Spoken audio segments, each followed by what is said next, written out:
What's going on? It's another episode of the Talk About It podcast. I'm Lauren Fulmer. I'm Victor Dantas. And today we're going to talk about one of America's favorite drinks, and that's beer. But we have Sam Fisk with us. Sam, how's it going? Good. Glad to be here. Yeah, we've had this on the books for a couple weeks, and finally we're here, and you made the time, blocked out of your day, and we'll talk about all types of stuff. But I know right now you have an exciting beer venture going, and we'll get to that. But why don't you just tell our listeners and myself, Victor, just a little bit about Sam Fisk? Sure. I grew up in Galesburg. My family, we moved to Galesburg in 1979. My dad was a general surgeon in town, and my mom was a nurse. So they worked at Cottage and St. Mary's. Grew up here, went to high school, graduated, went off to college, moved away for almost a decade, and then I moved back to Galesburg in 2002 after living in San Francisco for 6 years. Just was commiserating with my mother one day about how much I hated the city, and she talked me into going into nursing. So I came back and went to nursing school at Carl Sandburg, and I've been a nurse since 2005. Worked all over the place, Methodist, Cottage, St. Mary's, and currently work for Hospice Compassus now. Kind of my fun side job has been brewing beer. I got into home brewing when I moved back to Galesburg. I thought to myself, okay, I'm moving back to Galesburg from San Francisco. Not a lot of amenities here. I need to find a serious, time-consuming hobby. So I had an old high school friend that was into home brewing, and we had a home brewing shop. So I decided to get into it. And I got slightly obsessed for about 5 to 10 years, just home brewing at home. And then I got approached by an old neighbor to brew beer in Keokuk, Iowa, which I did for about 5 years, and we closed during the pandemic.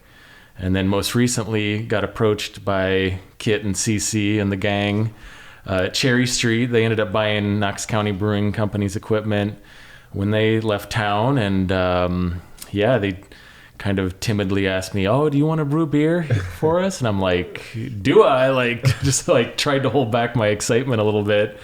We started our first beer on Super Bowl Sunday. So, we'll always remember that a little bit. So we've been serving beer for about a month, and we're kind of, slowly getting into it. Things have been great. We got 6 beers on tap now, and I'm currently still have my day job as a nurse kind of, but I have an interesting schedule where I work a week on call, and then I've got a week off. So I have a week to do a fun side job. Yeah.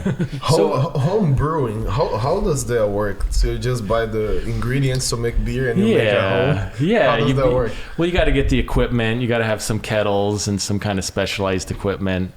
But it's just like one of those things. I mean, when you homebrew, it's like you can make any kind of beer you want from anywhere in the world.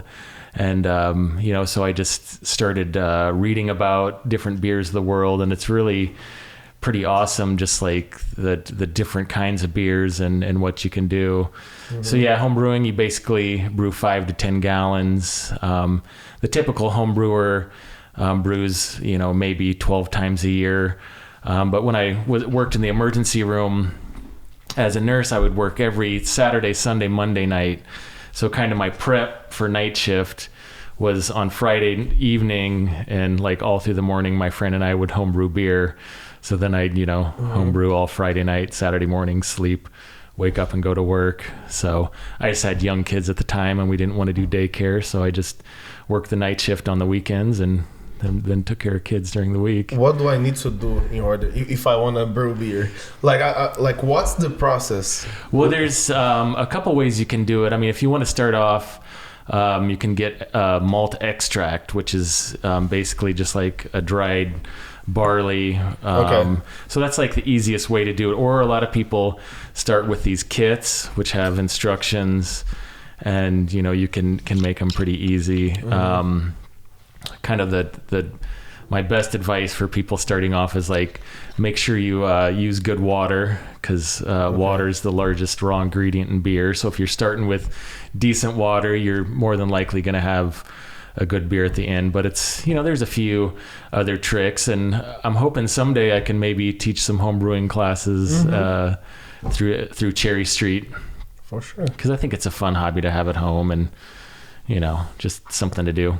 So what's your go-to as far as beer? There's many different types of beers, between IPAs and reds and stouts and lagers. Yeah, what's your go-to? It's I don't know. I kind of like session beers, which are typically kind of lower alcohol beers. I don't know. I just kind of like hanging out with people and drinking several beers and not, getting too wasted. Kind of the older you get, the hangovers are bad. Right. Well, and some of the craft beers can pack a much higher percentage of alcohol than a standard, domestic Coors Light types, Yeah. And those can sneak up on you. I met people when I worked in Keokuk that were like, oh, you can't get drunk on beer.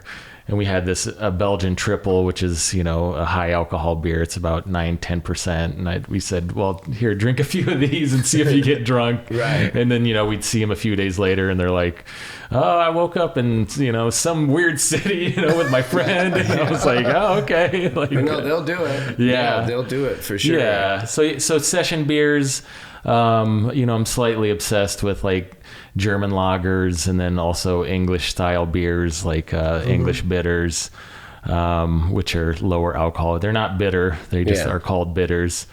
You a fan of the sours? A little bit. There's kind of like two different methods you can make sours. Like the traditional way, you have bacteria that you sour the beers over kind of a long period of time. Most of the sours that are made now are what's called kettle sours, where you sour your wort or the sugar water that makes the beer, and then you boil it to kill those bacteria, and then you ferment it like that. So they kind of compare like a real sour beer, like a lambic that's from Belgium. Like they kind of compare it to like, microwaving a steak compared to the kettle sours. Okay. So it's like, I like them. I can see the analogy there. Yeah, I like them, but I like definitely like the real sours, prefer them. So I like the sours. Usually just can have one. It's not really, I don't like to have 2 or 3 of those and your tongue's all messed up. But if my big go-to, and I went through a really big phase on the stouts, especially barrel aged. Have you messed around with any of the barrel aged? And just for folks listening, but you'll take that beer and actually like put it in a barrel that was used for bourbon. Correct. So it'll also increase its alcohol content, a little bit of flavor. It's the alcohol is kind of predetermined from the beer you make, but it's more like flavor, like you get the oak and the vanilla.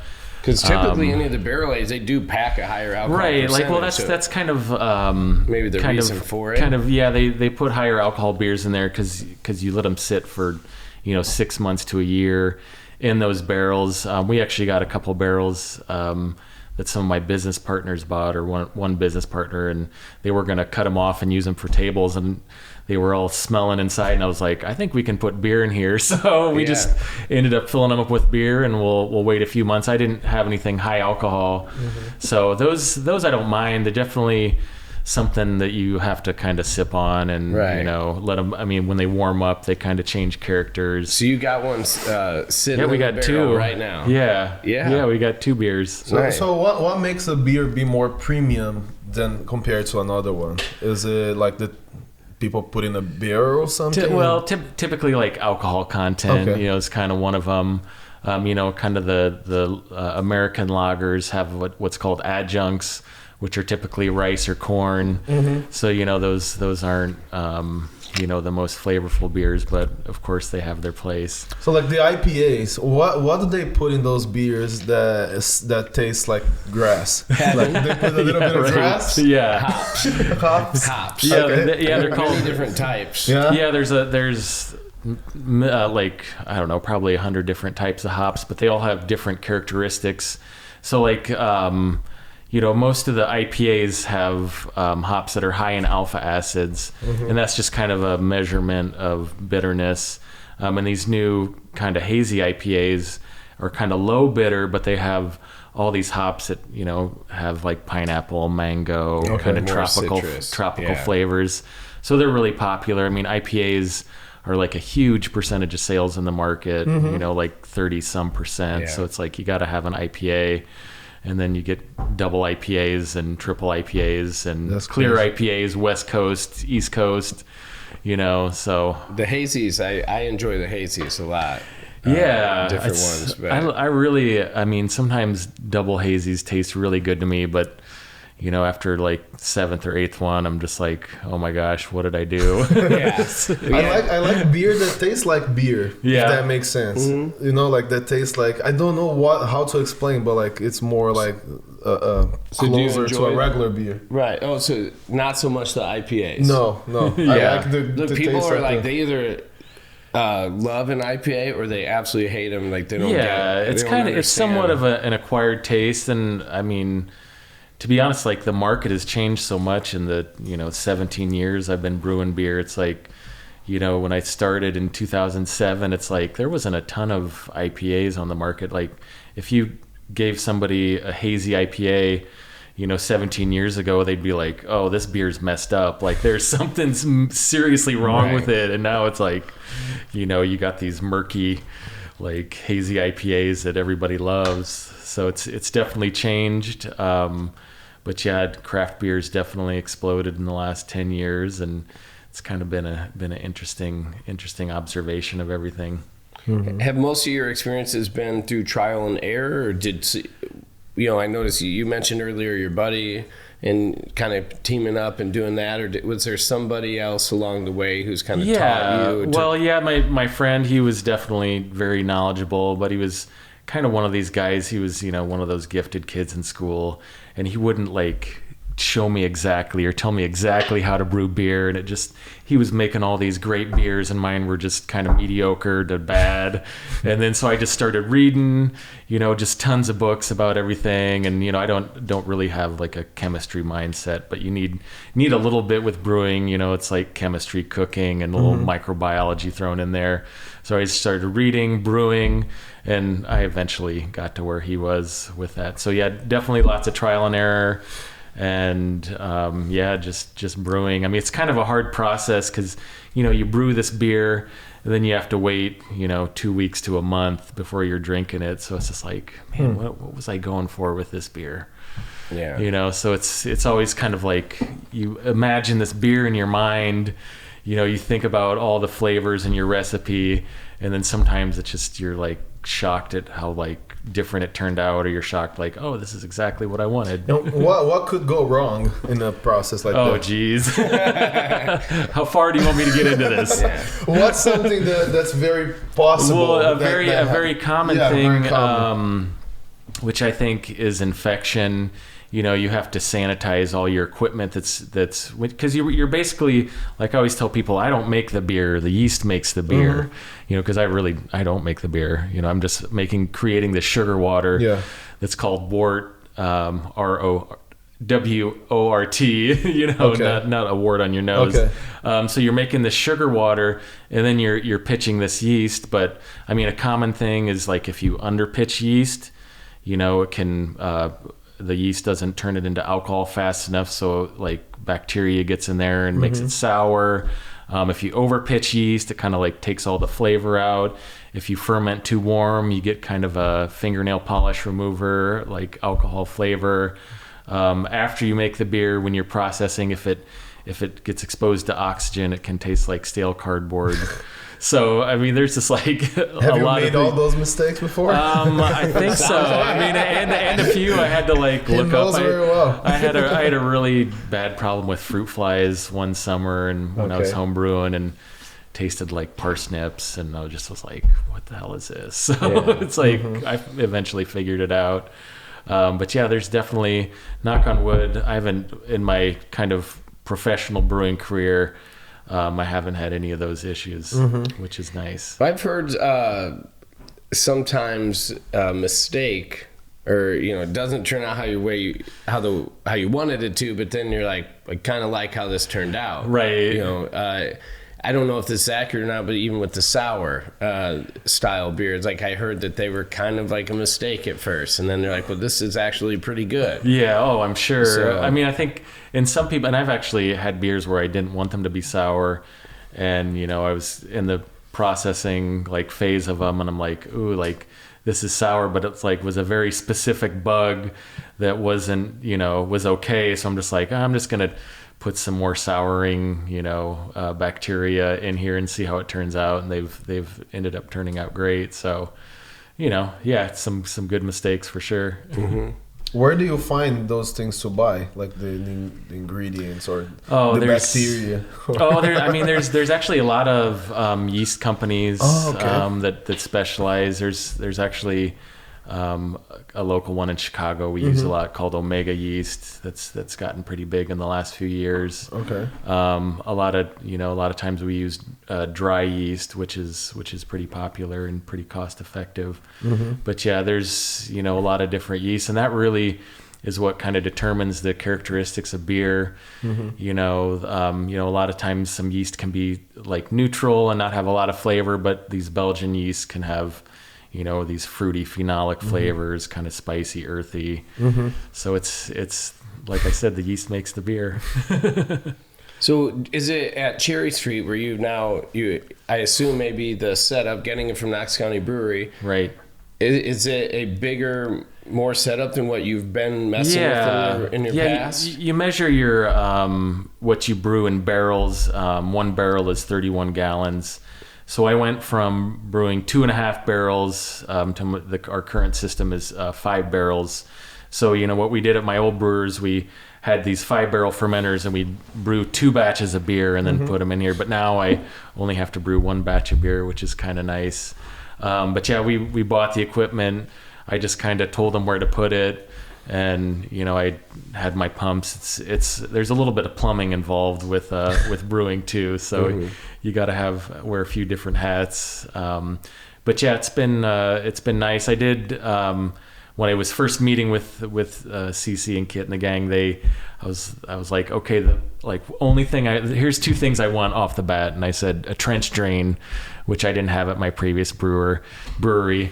And what that is, it's a big drain that kind of goes through your brewery because, you make a mess with the water, and then you basically just sweep everything down this drain.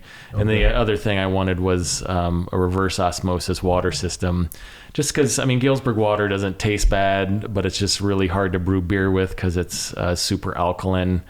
And like I said, it's the largest raw ingredient in beer, so you want to start with good water.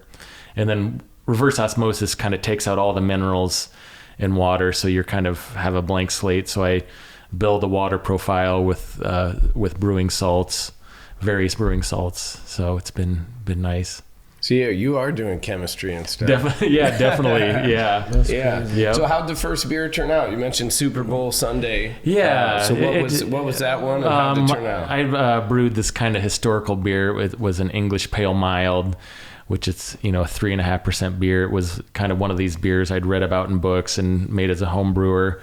But it's just like this low alcohol beer that, before, World War II was like the biggest selling beer in England. So it's low alcohol, kind of a balanced hop profile. And I just wanted something like I hadn't really brewed on this equipment before. Just wanted something that if we totally messed up, we could just be like, okay, start over. Right. But it turned out great. I have a brewing assistant, and actually CC was there helping us out, and everything went fairly well. We had a couple, problems, but we were able to fix them on the fly. That's good. So you got 6 beers on tap there now, all from you? Yeah. Okay, good. That's awesome. Yeah, so we have it's called the Mighty Gale, which I've tried that one. Yeah, that was good. It was? Yeah, that's the first beer we made, and the Gale was a car that was built in Galesburg in the early 1900s. So just a little reference to that. Throwing a catchy name on there. Yeah. With names, it's like I struggle with names sometimes, but I was like, I'm going to try and do somewhat of a Galesburg theme, or try and do something. And then all the business partners say, you got to make a Fisky beer. So this is kind of my go-to style. It's a German Helles lager, which is a kind of a light lager, pretty approachable beer for everybody, and it's a style I really like. So we have that one, and then we made this American wheat, which it's called the Cherry Street American wheat, but I think it's a little confusing because people are like, it's a cherry beer. No. It's like, no, and I kind of wanted that one to kind of hover on the lines of like a pale ale. So it's, it's slightly hoppy, but not super high alcohol. We brewed a hazy IPA. I call the Middle Coast Ripper. Just thought it was kind of a, you know, a nod to like, oh, West Coast style, or, you know, Sure. and it's something in the Middle Coast where we are. Yeah. I did a red ale, which is, you know, just kind of a standard malty, caramely, you know, ale. What was like the first red ale? I'm sorry, I'm gonna distract. It was Killian's probably. Killian's, Yeah. I Oh was gonna yeah. say that- I remember in like the mid '90s, that thing, you know, started to really build some steam. By late '90s, early 2000s, like Fat Tire and Killian's. Oh yeah. were like, I mean, those were like if you craft weren't- beers. right? Yeah. If you weren't drinking domestic beer, that's what you were. Yeah, drinking. it's kind of funny. I don't know if you guys know, but Cherry Street's been called Cherry Street Brewing Company for like almost 40 years. No, you know, I had no idea. and you know, so everybody was like going there like, oh, can we try some of your beer? And they were like, oh, we don't make our beer here. Right. You know, it's kind of like Rock Island Brewing Company. They Sure. were all the same owners, and I think they actually brewed beer back in the 80s. So it's only taken them 40 years to get a brewery in there. Yeah, but which Cherry is Street right. never has. Never This is has the had a first brewery, time. yeah. Right. But I mean, I've got some older friends that they were like, oh, Cherry Street, that's the first place I had, you know, Heineken and Sierra Nevada and, you know, Anchor Steam. They just like always got great beer for people to drink. So it's pretty cool that it's finally happening. Yeah. I interrupted you though. I'm sorry. No, you're I fine. think you had, like, two Red, laps I'll or get through these something. beers. Red ale, and then we did an oatmeal breakfast stout, which has cold oatmeal, of course, and it's got coffee and some vanilla in there. Okay. But Those are usually all right. I like those. yeah. It's kind of like caffeine buzz Yeah. and you know, alcohol. And then what's their final beer? I like caffeine and alcohol. Yeah. So that sounds. Yeah. I Sounds think I good. got them. I don't think I would like. I don't know. I tried only the Mighty Gale. Like the last 3 times I went there, I had the Mighty Gale. What do you usually like to drink? Beer, but a lighter, not lighter, but like a beer that tastes like beer. Yeah. So when you say That that, tastes do you like- mean it tastes the like Bud Light, Budweiser. Coors Light domestic? Yeah. So he's like more of a traditional Yeah. domestic beer. Yes, Yeah. there you Yeah. go. There you go. Well, you should check out the Fisky beer. I mean, Fisky it's- beer yeah, as well.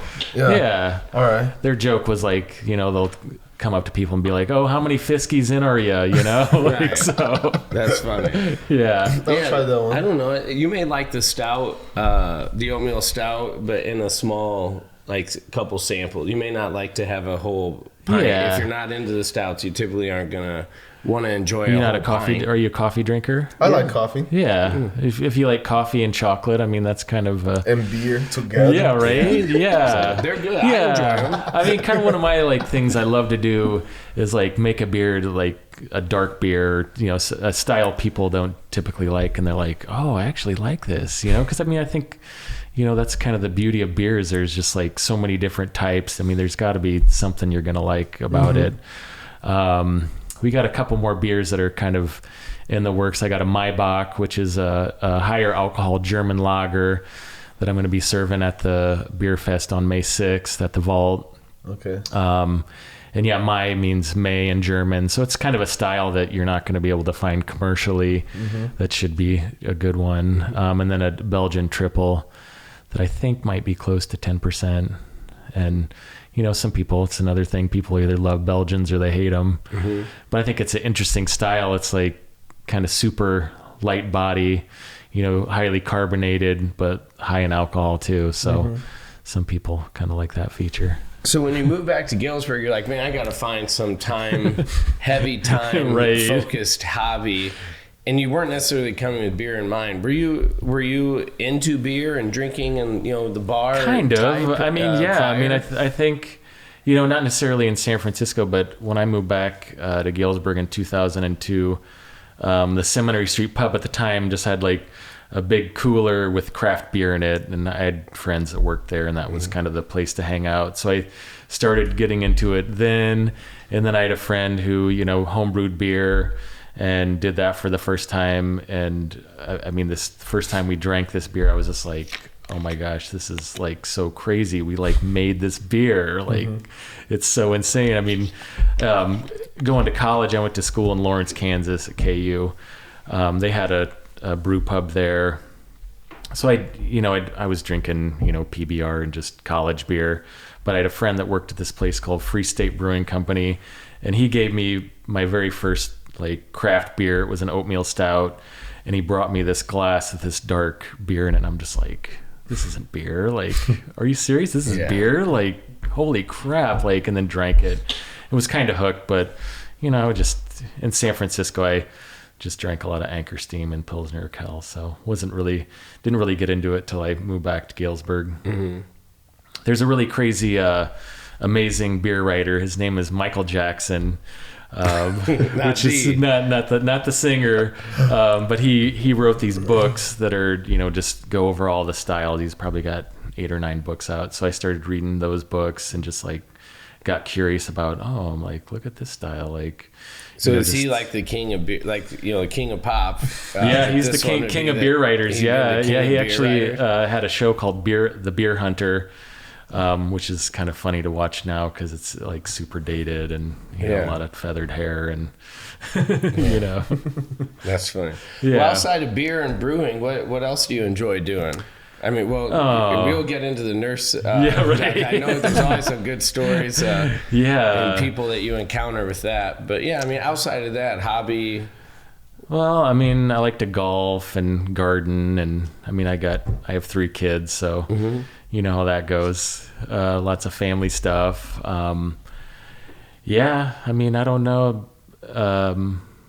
Besides brewing, family, and gardening, and golfing. Now, on gardening, are you growing your own hops, or have you experimented with that? I have. It's not as easy as you'd think. You know, it's one of those plants that likes the Pacific Northwest weather, you know, warm days and cool nights. So I have grown them and had the big, you know, ropes with 25 foot tall. It's pretty cool. And but then it's like you pick them and it's like they're just not quite right. They have this like kind of grassy. The IPA. Yeah. The flavor you don't like. Yeah. But it's a really cool plant, and you know, how they run up the strings and. It's cool. Like it's kind of a vine, you know, and once you plant them, you can't get rid of them. So, I mean, at my old house, I've just got hop vines growing everywhere because you can't get rid of them unless you really dig them out, but they'll still come back. Yeah. And then people just cut that thing and well, they cut it and they pick the cones off and then you dry them. Okay. Oh, yeah. So what are you gardening then? Like just what your family just at home, and... potatoes, tomatoes, cucumbers. Sure. Yeah, just the standard. So jalapenos, habaneros. I've always enjoyed people who have the green thumb or desire to grow. Right. And then not only that, I mean, here in the Midwest, you have to protect against squirrels, rabbits, deer, depending where you live. And I mean, I just kind of recently, I mean, I grew up my family garden, but just in the last couple of years, I've kind of gotten into it. So last year, I was pretty proud of myself because I started everything from seed, which, you know, you think is easy. You just put the seeds in there, water them, grow them, and then you replant them. But I actually started too early, so I actually had to replant them another time. But I had a pretty successful garden, so I was happy about that. I always love knowing someone who gardens. They're like, hey, I got a ton of cucumbers. I got to get them. I'm like, I'll take some. I know. Or potatoes, or you know. I had so many cucumbers. I've made cucumber beers before, which are always kind of interesting. I've had one of those before. Can't remember what it was exactly, but yeah, it had like a salt and cucumber or something like that. I can't remember. Like a goes? Yeah. Those are, I think I made some type of Belgian beer, but it was interesting. It wasn't really my jam, but it was like, I got all these cucumbers. What's your proudest, best beer that you've ever... Actually, the one that comes to mind was kind of a mistake. It was when and this is like another piece of advice if you're getting into homebrewing, write your recipes down. Because this one I brewed, and it was when I bottled beer. So, you know, initially, you know, when you're first brewing, you just bottle your beer and you naturally carbonate it. This was this like super high alcohol, like nut brown that I made.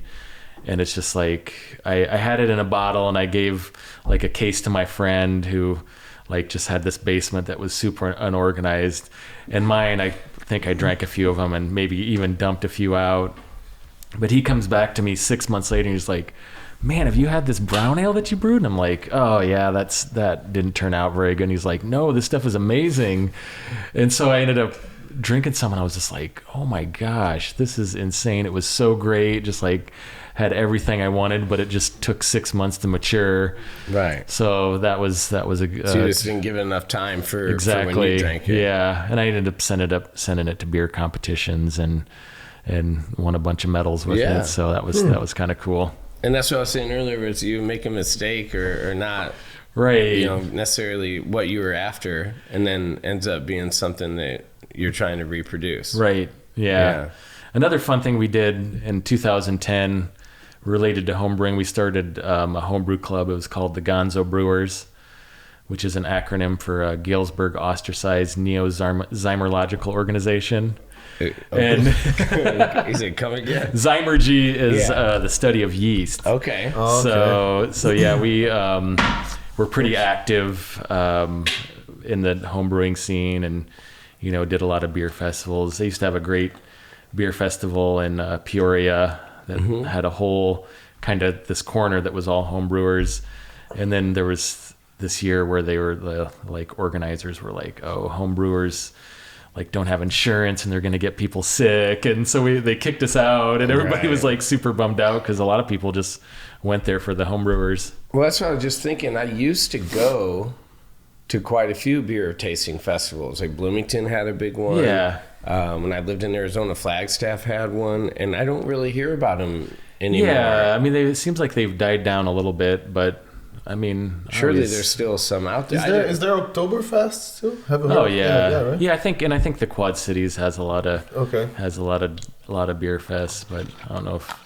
they've just died down over the years. And is Oktoberfest traditionally more of the German type beers? Oh yeah. Right? Yeah. Well, it's a specific type of beer called the Marzen or Oktoberfest, but it's it's called a Marzen because they brew it in March and let it lager till September. Okay. Typically, the last weekend in September is Oktoberfest, so it's not even technically October. But they're ready. They're ready. Yeah. One thing that's funny about America is we will celebrate anything. Right. Exactly. I mean, you see like Cinco de Mayo.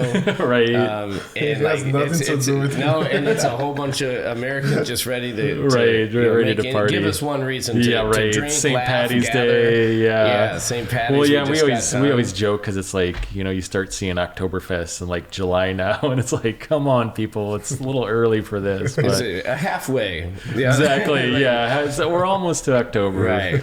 Yeah. Yeah. Now you got guys doing like diaper party. Did you have a diaper party? You just had a newborn. Diaper party is like the guys party. Shower. So you guys who all get together. What do you like, wear diapers? No, but you bring, this is what I'm talking about, a reason for anyone to party.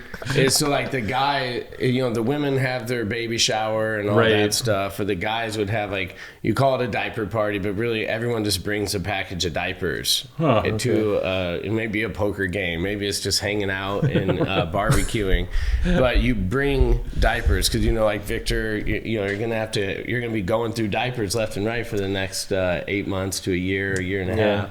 So everyone, or you could just play a really bad joke and bring everybody cloth diapers. Right. I had those for 2 of my kids. You did the whole way through. Yeah, my 2 boys, and then 10. The third one came along, and we were like, wait, what type of diaper? Cloth diapers. Cloth. So they wash them, reuse them. And, Adam is saying, don't do it. Did you do it? No. I've worked in daycare settings. Oh, right. I mean, you think you're environmental, but then you like have to use twice as much water, and it's not horrible. I mean, I do think. Do you have a boy or girl? Boy. So I thought it was good for our boys because like these new diapers, they pee for like 3 days and they don't know they're wet. Like cloth diapers, it's like I feel like they were easier to potty train in some ways because it's like they don't like wet that. Cloth diaper is like, oh, when you're wet, So it was nice, but the third one came along and we're like, no way, we're not doing the laundry, the time, the energy. There's no way. Not a good idea. It was okay though. I think they were called fuzzy buns. Yeah. So I mean, they weren't like the old school like baby pin ones. They had snaps and everything and inserts. So isn't it so true how you get to the third kid and you're just like, screw it, man. Right. I don't, you're not even rinsing the pacifier off anymore. You just give it to them. Our third and one. like you said, the diapers, you're like, no, we're not. Just get them regular diapers. Who cares? Right. Exactly. Yeah. Regular diapers, that will do it. Yeah. For sure. How's your boy doing, man? These Doing couple good. months? He's growing. Yeah. What He's do getting you tall. feel, parent, father-wise? You making any aha moments? No, I mean, I think he's doing pretty well. He's sleeping. I mean, sometimes he wakes up like at 4 or 5 a.m. Man. That's it. I mean, he's good boy. Yeah. Growing, big cheeks already. Yeah. 2 months and a half. So yeah, it's going well. Good. Yeah, you're in the kind of easy phase. Well, you think it's not easy, but Right, then they they can't get into much. Everybody Right. says different things. Yeah. But People say first month is hard, second month I is feel hard. like- 1 year, 4 years. So I feel like sometimes it's like it's hard to enjoy your kids when they're little. It's like a little stressful. You got to like watch them all the time, and then I got basically 3 teenagers. They're just gone all the time, and it's like, oh man, I wish they were around. what a do you little think is more. the hardest age? Oh man, I don't know. I think 3 is pretty bad, but just because they kind of start talking and learn how to say no, and I don't know. I don't think anything's that bad though. They're all gonna. I feel like every stage has its pros and cons, Right. just like anything. Right. Like at your son's age, at two months. 2 months, yeah. They can't get into much. They can't do anything. But you also have to be like attentive, and now you're doing all the stuff for them because they obviously can't express what's going on. So I mean, you have those, frustrations, I guess, if you will. Especially if they're like any sort of colicky or crying or man. stomach issues. And you're Yeah, like, what that's is the it? I thing. don't know. And they can't Right. tell you. That's a challenge. Sometimes he just start crying and I don't know what's happening. Yeah. I try to give him some food he doesn't want. You take their legs and put them back together. I do that too. Yeah. 'Cause sometimes their stomach's upset. Yeah, I learned sometimes they that. just need a car ride. Like sometimes you just got to put them in the car and just drive. Yeah. And gas prices are up every year. That's right. Yeah, got to buy an EV to get your kid to sleep. Yeah. I used to do quite a bit of the car when my kids were very young like that. The car would almost always put them out. Man. Take And them somewhere and leave. No, not leave them. But I mean, I would get home, and you're getting out, and you're trying to slowly get them out, and then they wake up. Yeah. You're like, no, back in the car. We got so lucky because my 2 boys were like great sleepers, and then this girl came along and was like, she'd take like 15-20 minute naps, and she wouldn't take a pacifier. She just cried all the time. But she's great now. So you had 2 boys and a girl. Yep. Yeah. Yeah. That's good. So let's talk nursing for a little bit. All right. Work-wise. So what is it exactly you do in the nurse world? Right now I'm a hospice on-call nurse for Compassus. So basically I'm kind of like the on-call guy that's, because when you go on hospice, we always tell people, oh, we're your new 911, Right. So we have to be available 24 hours a day, 7 days a week. So I'm on call for a whole weekend from Friday to Monday morning. And then Monday night through Thursday, I'm on call from 5 p.m. until 8 in the morning. So that's kind of what I do. So I do admissions, I triage people on the phone, I go make visits. But we're end of life care. I've been doing this for 6 years. I was in the emergency room for about 10 years before that. Getting slightly burned out in the ER, and got fortunate enough to get this job that I really like. It's very, hard sometimes, but rewarding too. People just obviously, one of the absolute truths of life is that we're all going to die. Yeah.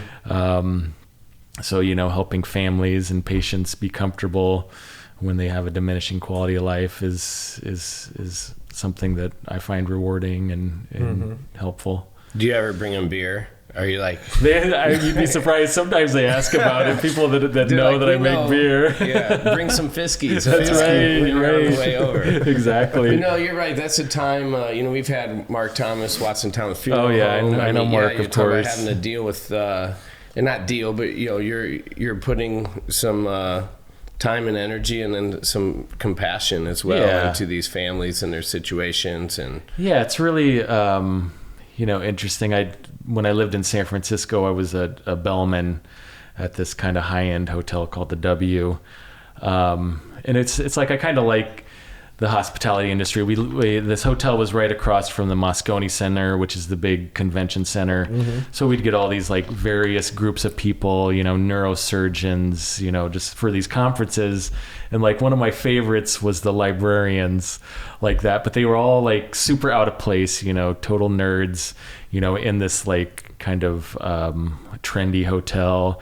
Here I am, this bellman, but it's like I always tried to make them feel comfortable, like just talking to them like, oh, what do you want to do? What do you want to see here? And they're like, they're just like, oh, we want to do what you do. So I'd be like, oh, here, take this bus. There's like this amazing view, So they would do what I did as a city dweller. Right. It was great. So, hospice is kind of like that now. I like to, get people comfortable with the end of life, comfortable, and the patients, of course, get the patients comfortable with everything we're going to do. Because, it's like having these really hard conversations with the patients and the families. I mean, they've had these conversations, with their doctors and while they're in the hospital. It's like, there's no treatment options left. There's nothing else we can do. Here's hospice, that can help you leave this world comfortably. Mm. And it's kind of a team approach. So we got Jordan and, social workers. So it's been a really rewarding career for me. The hours aren't the best sometimes, but it's all right. Yeah. I worked at the Hilton Hotel in Arizona for, about a year and a half, 2 years at least.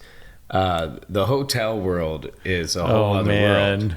I had a lot of fun. You meet, obviously, anyone you're really working with, guess what? They're traveling. Oh, yeah. Right? I mean, so you meet people from all across the country, all across the world.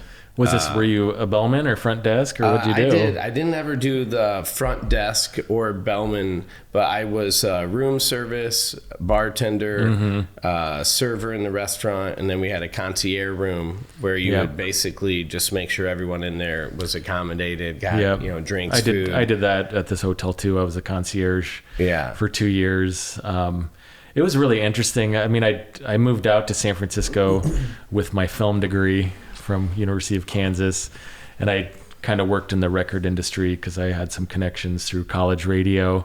But they had open hiring for this W hotel, and they were trying to hire like non-hospitality people. And luckily, they love Midwesterners in California. They were hard workers. So I got this job, and there was 15 bellmen originally, and 9 of us had film degrees. So we were kind of like, this is what you do with the film degree. You become a bellman. And so I mean, somewhat like I think out of the 9 of us, one person is in the film business right now. That's too funny. So yeah, it was. I mean, but we were all like, I mean, it was so much fun. Sometimes it was all just, we called it fodder for screen material. And I mean, you just see the craziest stuff in hotels. And then as a concierge, I mean, I did that over 9/11 in 2001. I was a concierge, and that was kind of stressful. And then after that, they were like, oh, we're going to eliminate your position. So that's kind of when I was like, oh, I'm going to move back to Galesburg and become a nurse. Right. Yeah.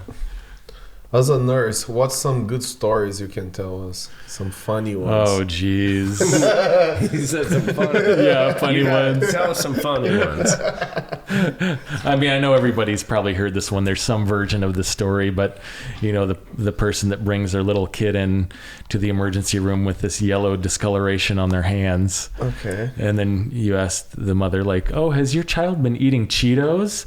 Yeah, they have been eating Cheetos. And then you're like, oh, we know the cure for this, soap and water. So that's serious? Seriously. So they think their children's skin color is changing just so it's eating cheesy poofs? Yeah, right. Oh my gosh, I've never heard that. I've heard of people coming in with things stuck Right, in certain places, of course. That stuff happens. That is Oh crazy. yeah. I mean the ER. It's like I'm not really like an adrenaline junkie or like one of the typical kind of like emergency room nurse people. Like, I mean, that stuff I don't like. But it's like I just kind of got into it and was like, okay, I can do this. So it's just like really. It's really just, I mean, I'm sure I've got some form of PTSD from it because it's like, you know, it can be completely dead and quiet in the emergency room and then just like, Boom. like 2 minutes later, all hell can break loose. So it just is always. So did you ever get into Grey's Anatomy? Isn't that like that's a nursing hospital show that I think like a lot of people, there's probably some truth and accuracy to the show. Some of it, I don't I've know. heard people say that they learn a lot with Grey's Anatomy. No way. I mean, I think you're, you know, dealing with a lot grosser stuff than they are, but that they can't show on TV. Well, and it's like, you know, people are hooking up with who knows Right. who. And, I mean, I think that maybe was going on a little before my ER career, but yeah, nothing like that for me. I mean, I work night shift, like I said, every Saturday, Sunday, Monday night. So of course, you know, night shift in the ER on Saturday nights, you know, you always get some people that are into some nefarious activities. Mm-hmm. So, I mean, I remember some nights, you know, it's almost like you're sitting there like, oh man, it's just like, you'd have no patience in there. And then it's like, what the hell is going to happen? And, you know, when I worked at Methodist, it was just, I feel like we got a lot of like home births that had gone wrong. So you know, it's finally settled down at 5 a.m. And then you just hear this screaming in your ambulance bay of this woman screaming, put an epidural in me, put an epidural. No. Right. She's like having this baby and like, you know, on her knees on our dirty carpet in the ambulance bay. So yeah, you'd get stuff like that. Sometimes you'd get, you know, people dropped off with their ear blown off and, you know, then their friend gets dropped off. You know, it's crazy. You never know what's going to happen. I could see that. Yeah.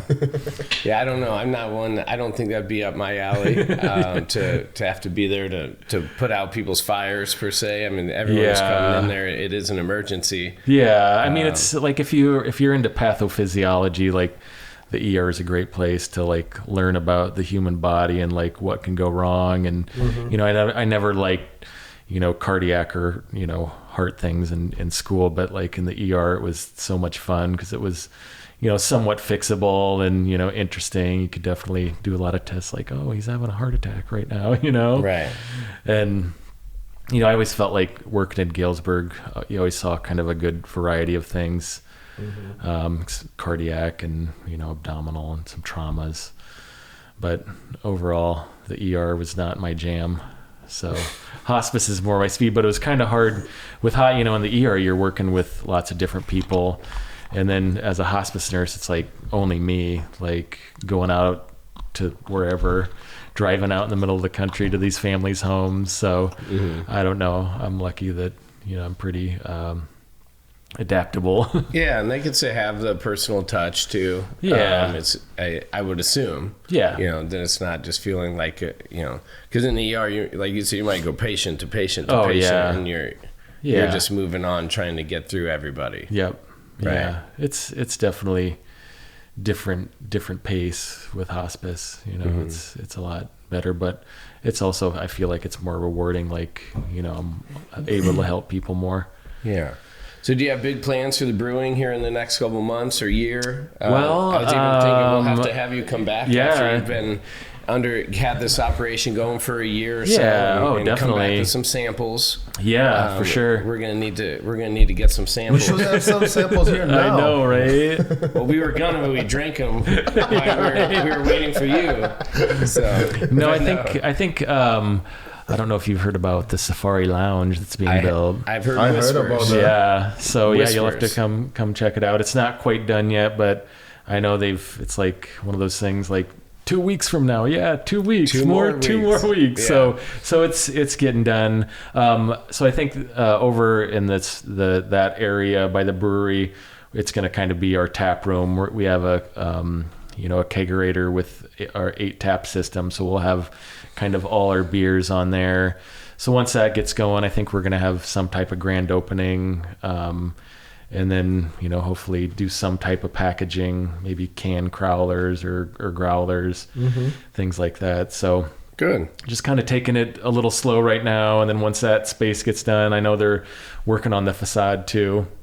Okay. So that'll be nice. I mean, Cherry Street's going to be looking good after that. Good. Yeah. Good. The Right. food is great. The I food love is it. Yeah, the good. food's The been, beer is good too. Awesome. yeah. I haven't even tried it since Super Bowl, so I'll be excited to give a couple of those a try. But yeah, I will say the food has been a very nice improvement. Yeah. I'm excited to see. You know, when I saw that Kit was kind of coming back, you know, because a lot of people may not know he owned it quite some years ago.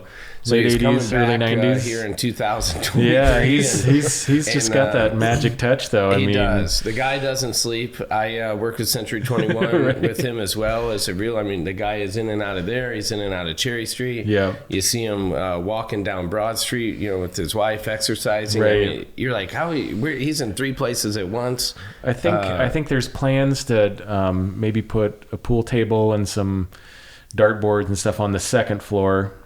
Yeah, there's And some. then- Oh no, they took those out, getting everything cleaned up. So yeah, maybe that'll come back. And then I think there'll be another bar there. We'll have beer on tap. And then of course the beer garden, once the weather gets nicer, that'll be open. Yeah. I think the Safari Lounge, I think they've talked about opening 3 days a week, in private parties and everything. Yeah. So yeah, I mean, that place hopefully is going to get rolling like back in the day, you know. Good. We'll just be pumping the beer out. And I think they're still planning on doing some events in the parking lot over the summer. Okay. So I think that'll be Well, that'll be good. fun. And Awesome. yeah, It's Cherry Street Brewing Company, folks. Get out there that's and right. check them out. Yeah, But need to brew yeah, some I'll be beer. excited to see that all that continue to come into fruition. And, Yeah. very excited to see. And of course, I got to mention I'm going to do a cherry beer. I've kind of been doing these small batches of cherry beer that we make. And actually, I use real cherries. I don't use any artificial flavoring. Right. So, I mean, if you're a dude out there, don't be afraid to drink a pink beer. It's really good. Okay. Cherries are really good for you. They help you sleep. And Yeah. yeah. Beer too. Yeah, beer too. beer too. In moderation, of Right, course. Right. Well, thanks for coming in, Yeah. Sam. I appreciate it. And Yeah. had a great talk, and hopefully you enjoyed hanging out with Victor and I in the Talk About Definitely. It podcast. So thanks again, man. You're welcome. Thank you All very right, much. Yeah. Sam Fisk, nurse, father, husband, brewer. Golfer. Great story, and appreciate you coming. But guys, Yeah. once again, hit subscribe on the Talk About It podcast. See you guys next week. All right, thank you. Take care. Thank you for watching this episode of the Talk About It podcast. I'm Victor Dantas, I'm Lauren Fulmer. and we would encourage you guys to subscribe to the channel, and don't forget to hit the bell. It's gonna be right below the video, so you Hit guys, the bell. so you know when the next episode is up. All We right. appreciate all the support. Thank you.